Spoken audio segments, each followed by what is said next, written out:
Welcome to another episode of the Not Another Yoga Class podcast and LinkedIn live series. Today we have an amazing guest. We have Alison Whitfield, who's going to cover a subject that's particularly close to my heart. Welcome, Alison. If you could just give yourself a quick mini intro, that'd be great. Hi, thank you very much for having me, Jamie. It's lovely to come on and chat. So yes, I'm Alison Whitfield. I am a HR people and culture consultant. I work with small businesses to dive into their people strategy really and work with them end to end, all the way from recruitment to getting the right talent in the business to all the way through developing those people, looking after those people and making sure they have a great time at work. Awesome. The point of this second season is to try and humanize the workforce. I wanted to cover as many different obstacles and subjects that the everyday person could experience to try and demonstrate that, you know what, there's a lot we can do at work, but there's a lot that's out of our control. And once those things happen, there are strategies and things that we can do to help support the person going through it. So today, the subject we're talking about is bereavement. So I'm going to kind of hand over to you now to start talking about the experience that you had in 2020.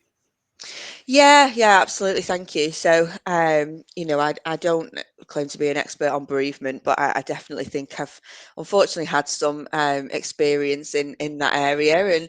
And in 2020, specifically, right, sort of in the middle of the pandemic, my nana, my mum's mum, got quite poorly, and in hindsight, she'd probably been poorly for quite a while, but she was diagnosed with cancer in the early May of 2020.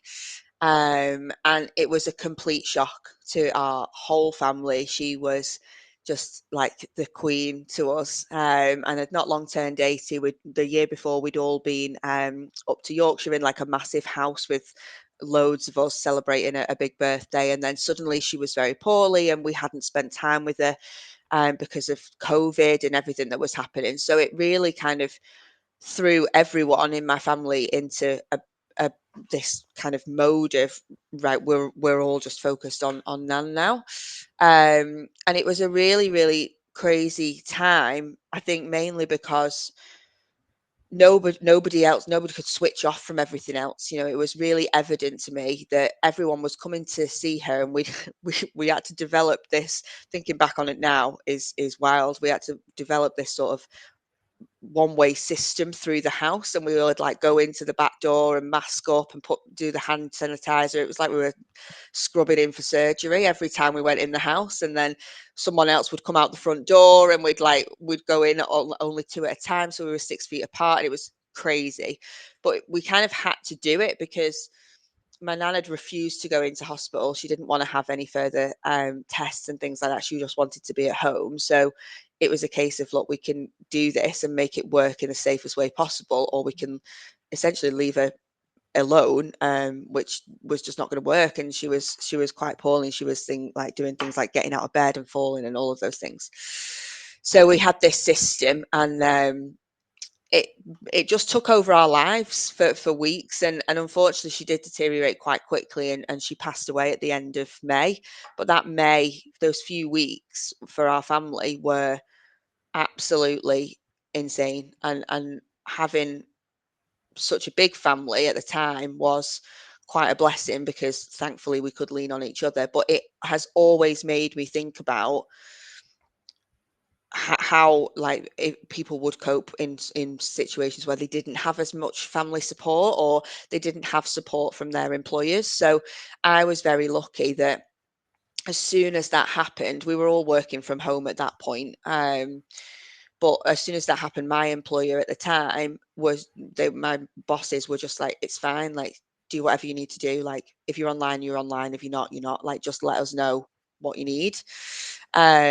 My CEO at the time Were you quite open about the situation? Were you talking about it with your boss at the time? Yeah, and I remember at the beginning thinking, oh, I don't know if they're going to understand, because it's my nan, it's not like a parent. And I remember thinking, like, are people going to think it's serious enough?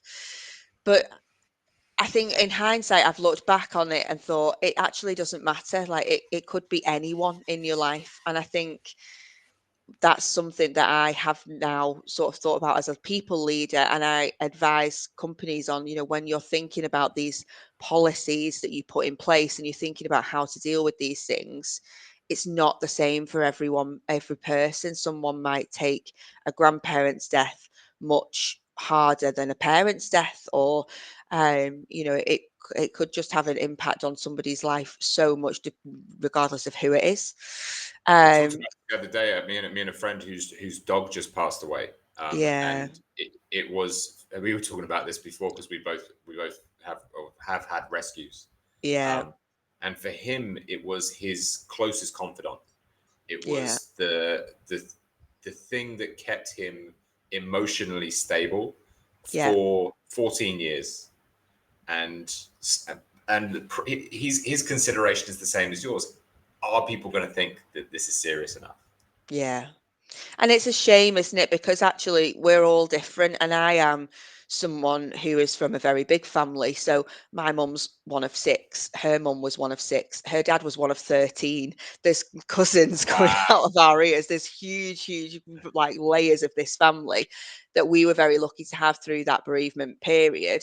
But my mum's got friends who are only children, and who are now going through that with their parents, and they're the only people that they have had that closeness with, and it's so difficult. I worked with a lady years ago who, I remember her being off for a couple of weeks because her cat had passed away, and she lived on her own with her cat, and that her cat had been in her life for like 16 years, and now that cat wasn't there. And I remember people at the time thinking, she's had 2 weeks off and it's a cat, but that's so wrong, isn't it? Because that's, like you say, that's that person's constant, and regardless of whether it's an animal or a parent or a grandparent or a friend, if you lose something like that from your life, it leaves a massive, massive hole, and it can have a huge impact on how you feel every single day. And I just think that when people are going through that, we need to remember that they won't be at their best selves at work. They won't be Yeah. able to bring their whole selves to work because they're not whole anymore. They've got something that's missing. And I think that's really important to remember. Yeah, I agree. I think that you've hit on something else as well when you were kind of talking through this experience, and that was that your boss made it possible and made you feel comfortable and supported enough that you could talk to them about this sort of stuff. So I guess there's something Yeah. there for us to take away as well, right? Oh, absolutely. And I remember thinking at the time, like my manager at the time sent me some flowers and a card, and I remember thinking, God, imagine if I had the kind of boss that was like, "Are you coming back in yet? Are you all right yet? Like, what are you doing today?" That was just never a consideration. And I was even texting him saying, "Oh, this meeting's supposed to happen today, and I've done this, and here's the prep." And he was like, "Don't worry about it. I'll sort it. Like, don't worry about it. Stop texting me about work." And it was so refreshing and helpful to have that, because when you're going through those things, there's just like a million things going through your head, right? You're wondering about what time you've got to go and see them, and now the nurse is coming, and has she had a medication, and all of these things. You don't then need the pressure of that meeting's happening today, or I've got to message that client, or I've got to do these other things. It's too much mental overload when you're in the thick of it. And I think that that was my biggest thing that I was grateful for, was that not only my immediate manager, but my colleagues around me, my manager's manager, my CEO even had, he'd been through quite a big bereavement in the past in himself, and he's spoken quite openly at work about that. So it was quite an open culture in that sense. And I think it's a Amazing. real lesson for leaders to show that vulnerability. We've all been through things like this, and Yeah. we all will go through things like this. And supporting each other is what will actually drive that loyalty, and will help someone want to support the business going forward. Yeah, absolutely. There is another element of this in that when someone does pass away, they often leave behind other people who are struggling, right? So Yeah, my grandmother passed away last year, middle of last year. Um, I was told, and like you, couldn't believe it, that this person who in my mind was indestructible, yeah, was super active, very together, was suddenly not there anymore. And she was also the carer of my grandfather. Mm. Now, my mum is one of eight, fortunately, which meant there were eight of them, big family as well, Yeah. to be Yeah. able to look after him. But that was actually the biggest situation there, right? So, mum was grieving; she'd lost her mum, but her biggest worry was her dad. Yeah. And so, regardless of who has passed, there's also often that gap that needs filling. There's people that need supporting, and sometimes even being cared for. Yeah, absolutely. And I was in the same situation. My granddad was still around, and then after a little bit of time had passed and we'd had the funeral and it kind of started becoming a little bit more like normal life.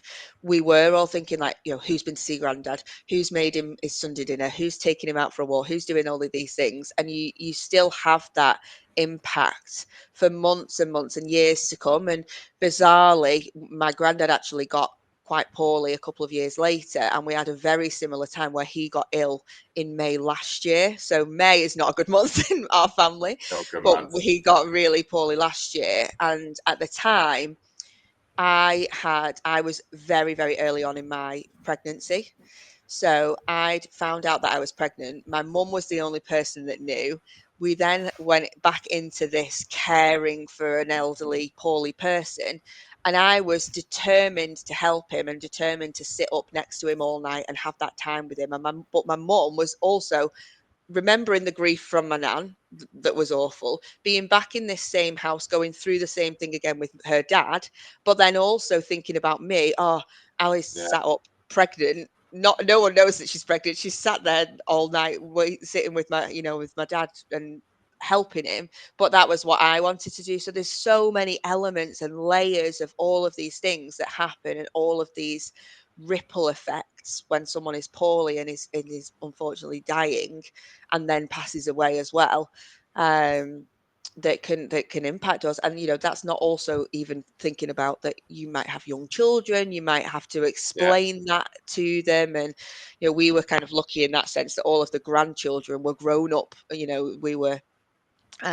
all understood the situation. But had we, my brother's got a young son, and he was kind of 7 at the time when my granddad died, so maybe about 4 when my nan died, and having to kind of explain that at that time was another layer to it. So there's just so much mental load, that I yeah. just don't think is thought about with these situations. I guess your boss had a great approach, which is what can I Mm. take away? Um, Yeah, when we get news like that about someone, the first thing we think of is that's what they're struggling with. But like you said, that's just the beginning of a yeah, ripple effect of so many things that can add up and weigh you down. So maybe that's a lesson there.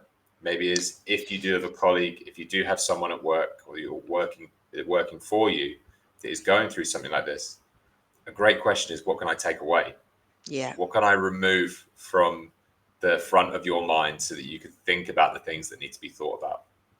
Yeah, definitely. I think that's a really great lesson. And I think also it's thinking about not just when they're in the thick of it, but when they come back to work, when it's a month later, when you're checking in with them a little while later and seeing how things are, because then you're kind of in that period of adjusting to life without that person. And grief tends to, it comes in waves, doesn't it? We all experience it differently. I know I kind of went back into work and then threw myself into work and actually ended up probably quite burnt out in that autumn of 2020.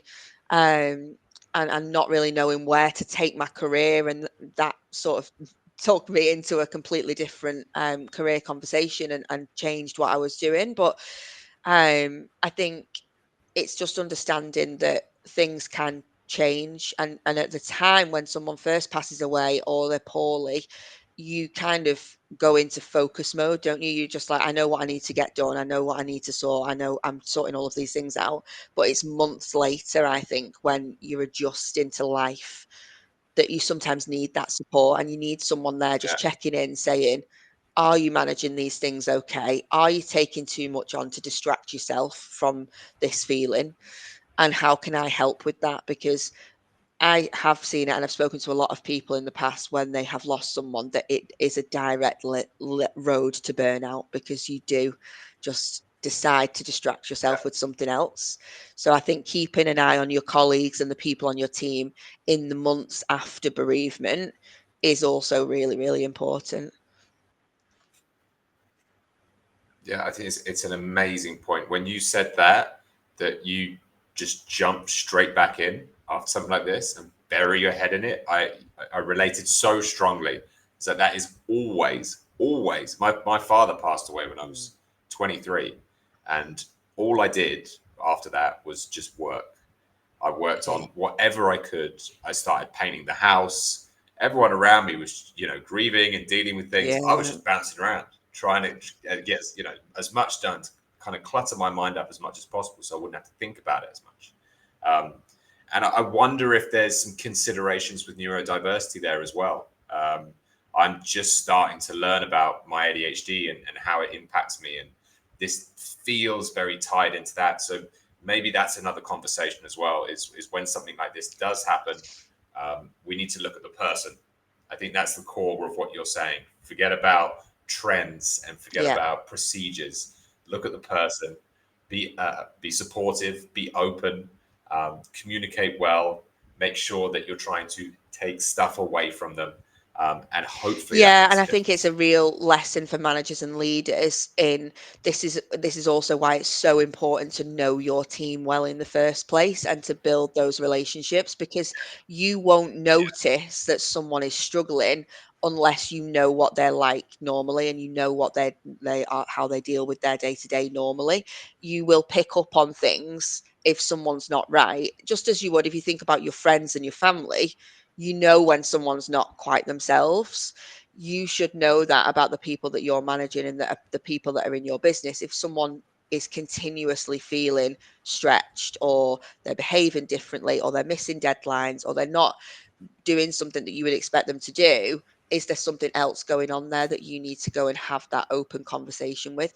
And it is difficult, because we sometimes shy away from those conversations. We don't want to ask someone if they're okay. We don't want to ask about somebody's mental health, because we're scared to say the wrong thing. But it is rare, in my experience of going through this myself, that someone asking you okay, are you okay, can come across badly, as long as that is coming from a place of, Yeah, are you actually okay? And I actually do care about your answer. It's not going to come across badly. You're not going to say the wrong thing. Sometimes you don't have to say anything at all after that. It's just being there to listen and recognize what that person needs.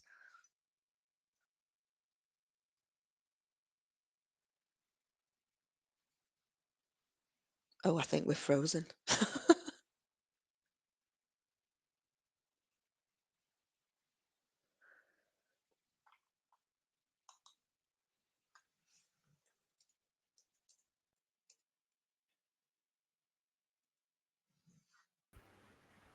Oh, well, we're back. Alison, you're back. So I'm sorry. This is my bad Thai connection. You were making such a beautiful point as well. You were basically, but it was the last thing that you were saying. It was probably about, I don't know, 15 seconds ago. Um, could we just cover that again at the Yeah, end, yeah. and then Yes, we'll wrap so it up?